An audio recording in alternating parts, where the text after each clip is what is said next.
Govinda Gopala. Hello my dear friends, welcome back again in Balaji Indian coders group. तो आप लोगों को बहुत बहुत स्वागत है अगेन फिर से इस चैनल में।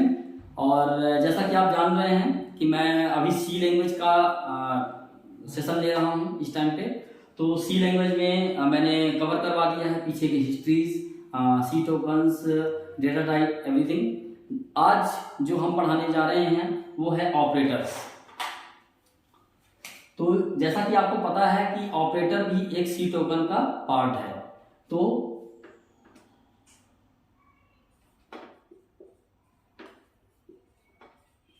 ऑपरेटर्स, गाइस, ऑपरेटर्स है क्या चीज? मैंने थोड़ा सा पहले भी इंट्रोडक्शन दिया था, अभी मैं बता रहा हूं कि ऑपरेटर्स जो हम ऑपरेशन करवाते हैं, जो भी हमारे कैलकुलेशंस या ऑपरेशंस जो भी होते हैं, एग्रीगेशन जो भी होते हैं, वो हम ऑपरेटर्स के थ्रू करवाते हैं। डिसीजन मेकिंग हो गया। तो ऑपरेटर का जो है तो बहुत बड़ा रोल है। जिस तरीके से हम ABCD को जोड़ करके एक वर्ड बनाते हैं, उस तरीके से ऑपरेटर्स को यूज करके हम एक लॉजिक तैयार करते हैं। तो आप ये मान के चलिए कि ऑपरेटर प्रोग्रामिंग के लिए उसी तरीके से इम्पोर्टेंट है जिस तरीके से कैरेक्टर के साथ वर्ड यूज होता है, उसी तरीके से प्रोग्रामिंग में डेटा टाइप के साथ और कोड के साथ ऑपरेटर्स यूज होते हैं। अब मैं आपको ये बताने जा रहा हूं कि ऑपरेटर्स होता क्या है। तो ऑपरेटर्स क्या है कि which perform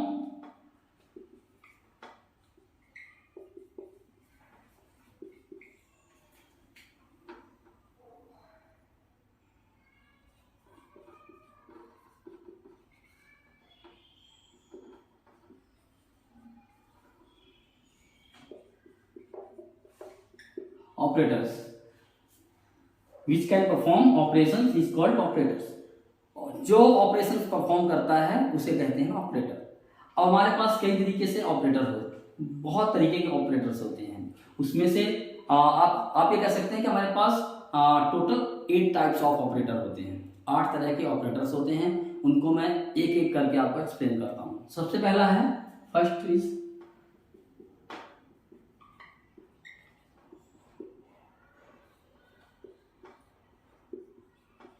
arithmetic operator. Arithmetic, आप लोगों ने अर्थमेटिक मैथमेटिक्स पढ़ा होगा। अर्थमेटिक का मतलब क्या होता है? अंक गणित। अर्थमेटिक मीन्स अंक गणित, जिसमें अंक डिजिट्स हों, जिसमें क्या हो, डिजिट्स के ऑपरेशंस होते हैं। तो डिजिट्स के ऑपरेशंस किसमें होते हैं? जैसे a प्लस बी, मतलब 10 प्लस 20, 90 - 30, इस तरीके से 15 डिवाइडेड बाई 3, 1 मल्टीप्लाई बाई 19, जो डिवाइड है, प्लस है, ये सारे जो है ना डिजिट्स के ऊपर ऑपरेशंस होते हैं। तो उनका जो ऑपरेशन, जो डिजिट्स के ऊपर ऑपरेशंस होते हैं, तो वो सारे के सारे क्या कहलाते हैं? Arithmetic operators. तो अर्थमेटिक ऑपरेटर में क्या क्या होता है? प्लस, माइनस, मल्टीप्लाई को एस्टेरिस्क से हम डिनोट करते हैं प्रोग्राम में, और डिवाइड और मॉड्यूलो डिवीजन, जो कहते हैं ऐड, सब्ट्रैक्ट,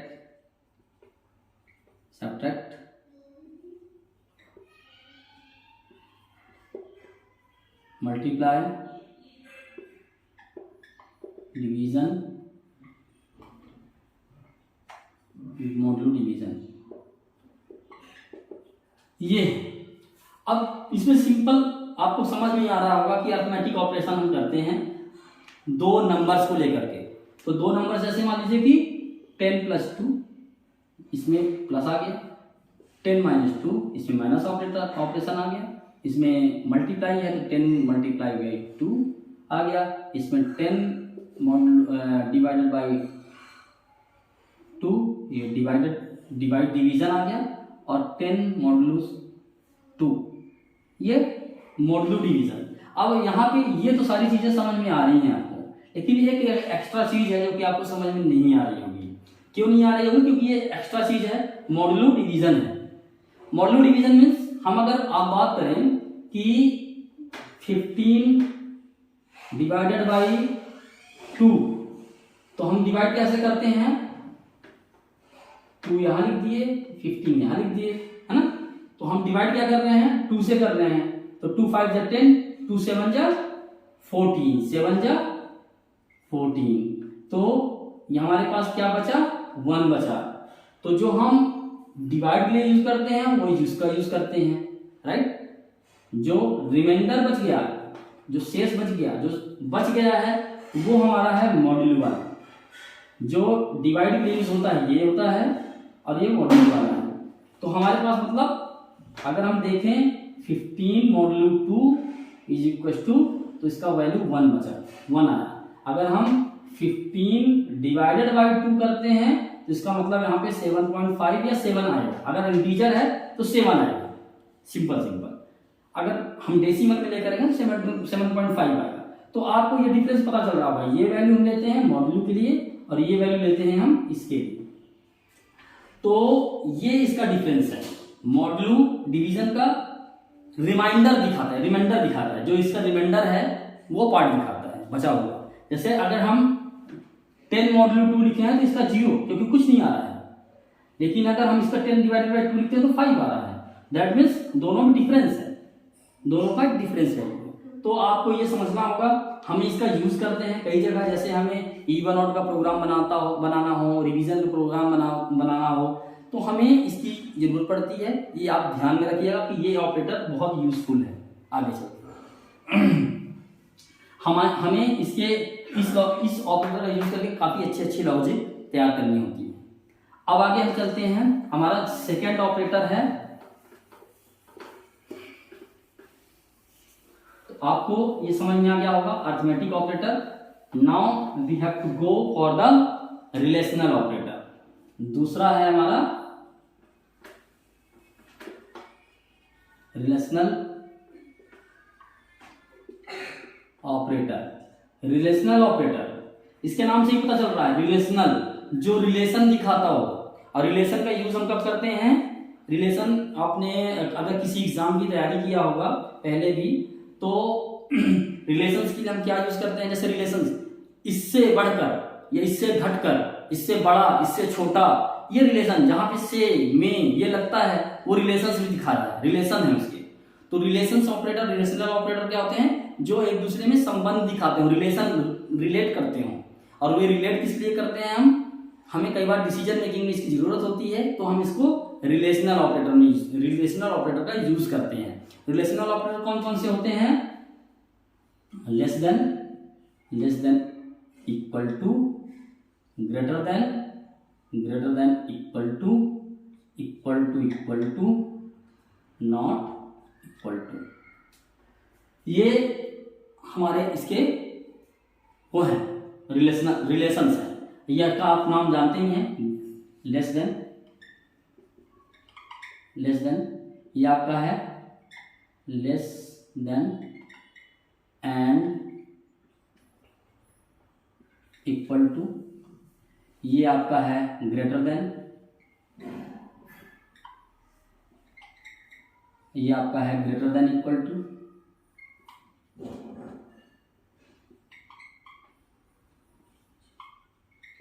टू, ये आपका इक्वल टू, ये है आपका नॉट इक्वल टू, ये आपके सारे इसके, ये सारे सिंबल्स आपको समझ में आ ही रहे हैं ऑलरेडी। इसमें थोड़ा सा आपको डाउट लग रहा होगा कि इक्वल क्यों लिखा है। इसका ये अगर हम 2 बार इक्वल नहीं लिखेंगे तो इक्वल टू नहीं एक्सेप्ट करेगा, ये असाइनमेंट ऑपरेटर बन जाएगा। अगर हम सिंगल इक्वल टू लिखते हैं तो वो असाइनमेंट ऑपरेटर हो जाता है। मैं आगे बताऊंगा असाइनमेंट ऑपरेटर क्या है, बट आपको ये समझ में आना है कि इक्वल टू ही लिखेंगे इक्वल टू के लिए, अदरवाइज नहीं चलेगा, वो असाइनमेंट ऑपरेटर आ जाएगा। मैं आगे जस्ट इसके 3rd 4th टाइप में आपको बताऊंगा इसकी कि असाइनमेंट ऑपरेटर क्या होता है। लेकिन अभी के लिए आप ये समझिए कि अब हम इसको कैसे करते हैं, जैसे 10 is greater than 12, true false निकालते हैं। इसमें हम क्या निकालेंगे, इफ स्टेटमेंट के साथ ट्रू फॉल्स, अगर ट्रू है तो आगे चलेगा, फॉल्स है तो पीछे चलेगा, इस तरीके से। आगे पीछे, इस तरीके से हमें डिसीजन मेकिंग के लिए हमें इसका यूज होता है, हम करते हैं। आगे अब हमारा है रिलेशनल ऑपरेटर के बाद क्या है हमारा है हमें क्या देखना है, logical operator.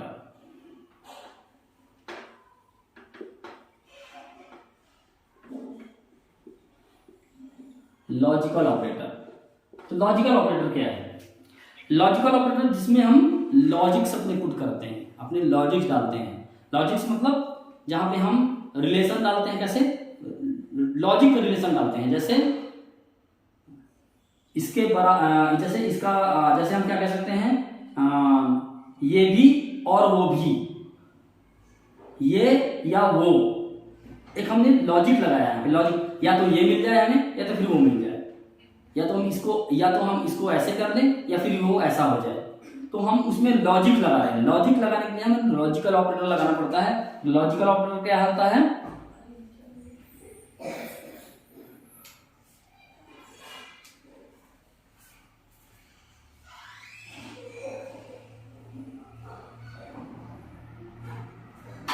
Double pipe election. आपने पढ़ा होगा, गेट अगर पढ़ा होगा, उसमें डिसीजन मेकिंग के लिए आपने बाइनरी नंबर्स में लॉजिक गेट्स होते हैं तो लॉजिक गेट्स के अकॉर्डिंग ही लॉजिकल ऑपरेटर बनाया गया है। ये एंड है,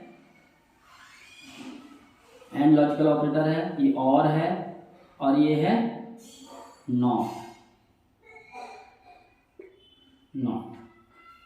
एंड और नॉट।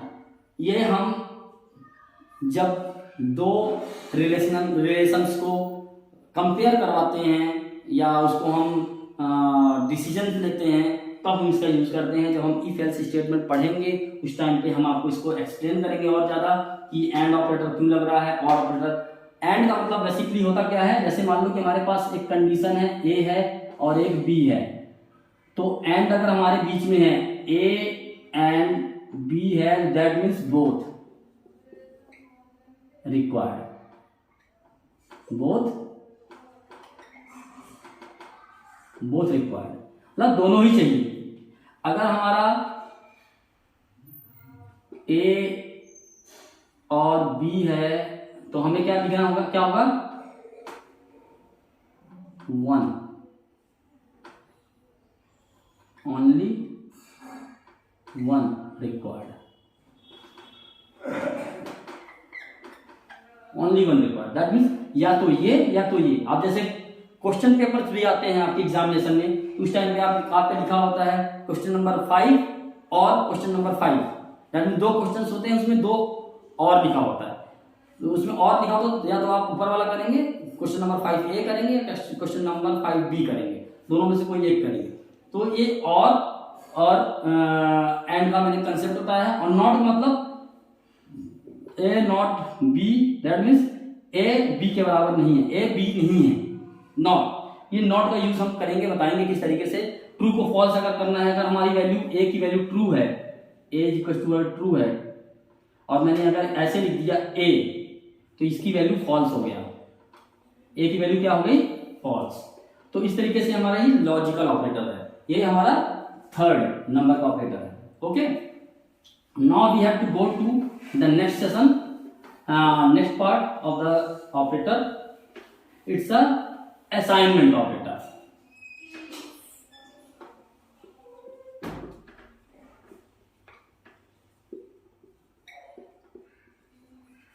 असाइनमेंट ऑपरेटर क्या होता है, आप समझने की बात है। असाइनमेंट ऑपरेटर इसका जस्ट सिंपल सा काम है, असाइनिंग द वैल्यू।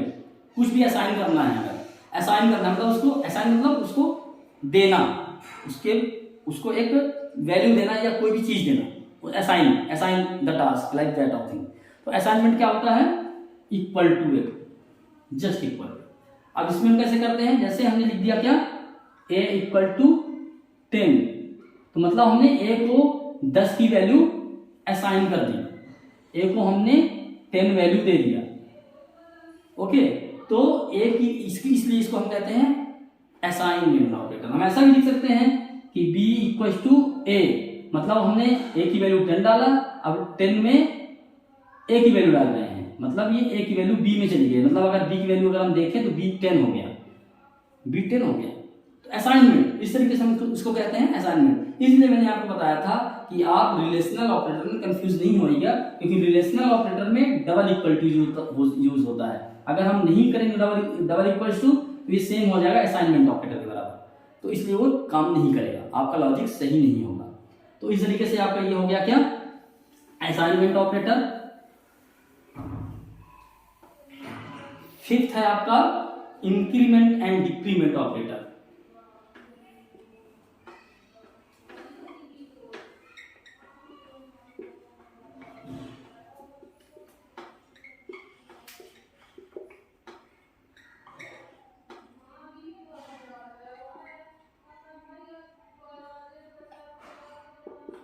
जैसा कि इसके नाम से ही समझ में आ रहा है कि increment and decrement, decrement that means ये अपने आप में ही बता रहा है कि ये एक इंक्रीमेंट करेगा एक डिक्रीमेंट करेगा ऑपरेटर।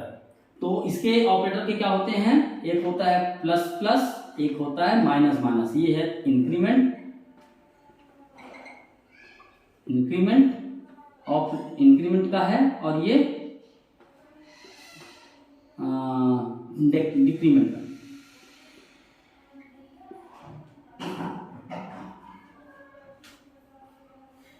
तो ये इंक्रीमेंट है डिक्रीमेंट है। अब यूज कैसे होता है, ये प्लस प्लस का मतलब क्या होता है, ये +1 कहलाता है तरीके से, और अगर माइनस लिखा है तो -1 कहलाता है। माइनस माइनस का मतलब +1 एंड -1। अगर मान लो कि मेरे पास एक a की वैल्यू 10 है सपोज दैट, और मैंने लिख दिया a++, तो अब a की वैल्यू क्या हो जाएगी, अब ये क्या हो जाएगा 11 हो जाएगा। a++ 1 बढ़ गया, मतलब a plus equals to 1 equals to that means the value is that a plus equals to 1, that means एक a भी हम लिख सकते हैं, ऐसा भी लिख सकते हैं a+1 equals to, तो ये वैल्यू बन रही है इसकी 11। तो प्लस प्लस एक के साथ इंक्रीमेंट हो रहा है। हम इसको दो तरीके से लिख सकते हैं इंक्रीमेंट के लिए। कैसे लिख सकते हैं, a++ और ++a दोनों तरीके से लिख सकते हैं इंक्रीमेंट ऑपरेटर का। दोनों का मतलब सेम है, लेकिन जब हम लॉजिक बनाते हैं तो दोनों के कुछ अलग अलग मतलब निकलते हैं। एक प्रोसेस के लिए बनते हैं वो, कि क्या होता है कि जैसे इसमें क्या है कि पहले एक प्रोसेस हो जाए उसके बाद इंक्रीमेंट करेगा, और इसमें क्या है कि पहले वो इंक्रीमेंट कर देगा फिर प्रोसेस को वैल्यू असाइन करेगा। तो इस तरीके से इसका एक लॉजिक होता है। मैं जब प्रोग्राम तैयार करवाऊंगा तो उस तरीके से मैं आपको बताऊंगा कि ये प्लस प्लस और माइनस माइनस का मतलब क्या निकल रहा है। लेकिन अभी के लिए आप माइंड में रखिए कि ये प्री इंक्रीमेंट है, ये जो लिखा हुआ है प्री इंक्रीमेंट है, ये प्री इंक्रीमेंट, और ये अगर इस तरीके से लिखा हुआ है तो ये पोस्ट इंक्रीमेंट है, इंक्रीमेंट। इसी तरीके से माइनस का भी है कि अगर आप माइनस लिखते हैं माइनस माइनस a, तो इसका मतलब प्री डिक्रीमेंट, और अगर a माइनस माइनस लिखते हैं तो पोस्ट डिक्रीमेंट। तो इस तरीके से आपका जो है तो ये इंक्रीमेंट और डिक्रीमेंट होता है, और ये हमें बेसिकली कई बार हम हमेशा इसको जनरली यूज करते हैं लूप में, या हमें कहीं पे एक वैल्यू बढ़ानी हो हर प्रोसेस में, या कहीं पे हमें कुछ इसका स्पेशल तरीके से लॉजिक तैयार करना है तो हम उनको यूज करते हैं। तो ये हमारा इंक्रीमेंट और डिक्रीमेंट ऑपरेटर हो गया। उसके बाद हमारा है क्या, sixth operator, conditional operator.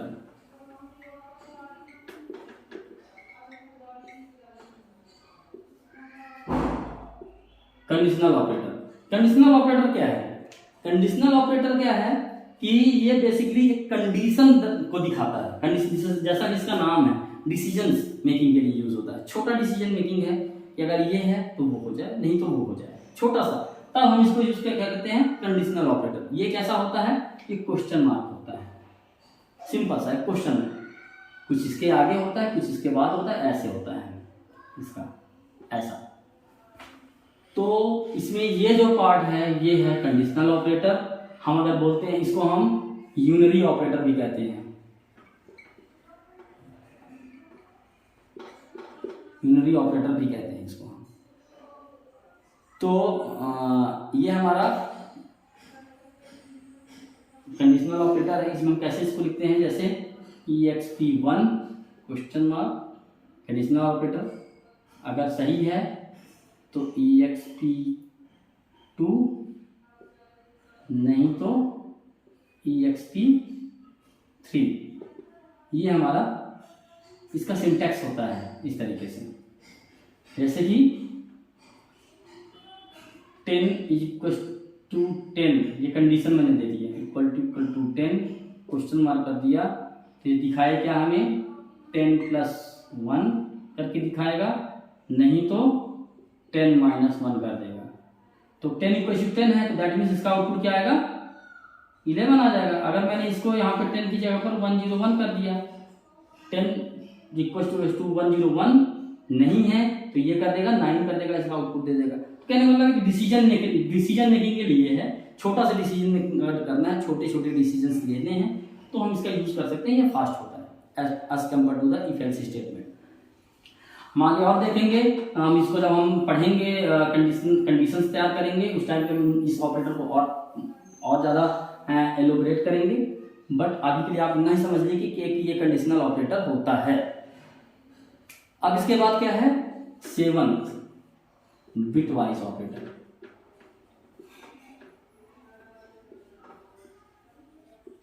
Bitwise operator ये क्या है, बिटवाइज ऑपरेटर मीन्स बिट, जो आपने पढ़ा होगा बिट बाइट, ये सब चीजें जो पढ़ी हैं, इसके लिए बेसिकली एक एक बिट के लिए फंक्शनिंग में आता है, ऑपरेटिंग के लिए आता है। इसमें कैसे, ये जैसे है M% है, आपका पाइप है, एक है आपका कैप है, किस तरीके से यूज होते हैं। जैसे ये आपका है साइज ऑफ हो गया, पॉइंटर हो गया,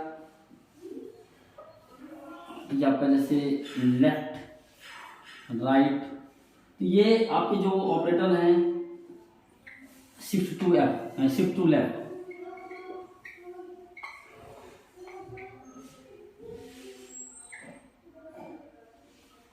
शिफ्ट टू राइट। तो जैसे मान लीजिए कि जैसे हमारे पास ऐसा लिखा हुआ है 100। अब मैं इसमें ये ऑपरेटर लगाता हूँ यहाँ पे, मान लीजिए कि मैंने इसे लिख दिया 100 और ऐसे ऐसे कर दिया। एक इसका सिंटैक्स होता है, तो ये क्या करेगा कि इस 0 को उठा करके एक शिफ्ट करेगा इस तरफ को, मतलब क्या हो जाएगा 0 0 0 0 0 1 0 इस तरीके से। तो एक शिफ्ट करने के लिए, शिफ्टिंग के लिए होता है। तो ये अब ज़्यादा यूज हम नहीं करते हैं, जब इसका यूज होगा बेसिकली हम यूज कब करते हैं इसका, जब हम इसमें लिंक लिस्ट का प्रोग्राम करते हैं, लिंक लिस्ट की।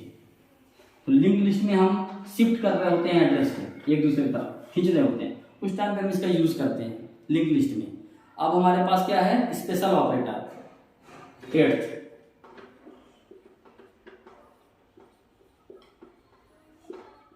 स्पेशल ऑपरेटर क्या है, स्पेशल ऑपरेटर जैसे क्या नाम है, स्पेशल वर्क के लिए हम काम होता है। जैसे साइज ऑफ हो गया, ये क्या निकालता है, उस वेरिएबल का साइज निकालता है, उस वैल्यू का साइज निकालता है, साइज वेरिएबल। एक होता है आपके पॉइंटर्स वाले जो होते हैं, पॉइंटर्स में कौन कौन से होते हैं, जैसे एस्ट्रिक होता है यूज करने के लिए, M% होता है, तो इनका हम यूज कर रहे होते हैं। तो ये स्पेशल ऑपरेटर है।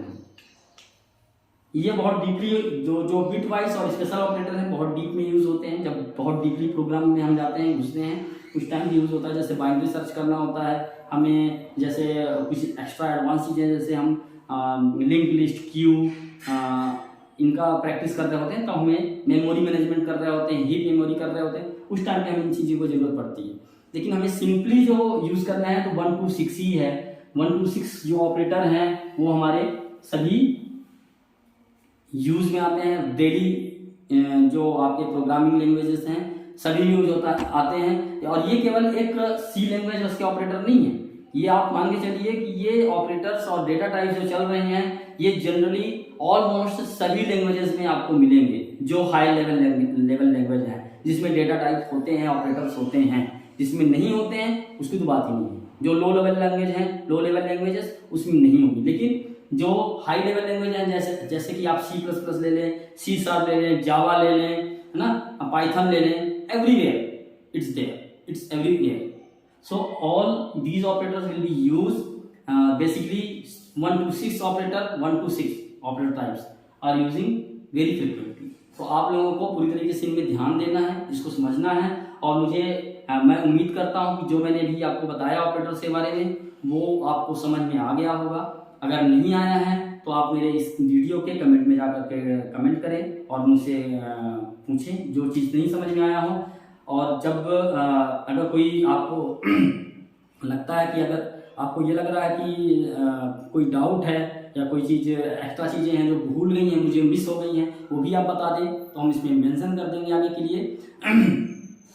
और अब हम आगे जो हैं तो कुछ प्रैक्टिकल्स करेंगे, लैब करेंगे, लैब प्रैक्टिस. जो सेशन हमारे नेक्स्ट सेशन आएगा वो हमें लैब प्रैक्टिस के लिए होगा, जिसमें हम ऑपरेटर तक के लैब प्रैक्टिस करवाएंगे और उसके बाद फिर हम डिसीजन मेकिंग का पार्ट स्टार्ट करेंगे.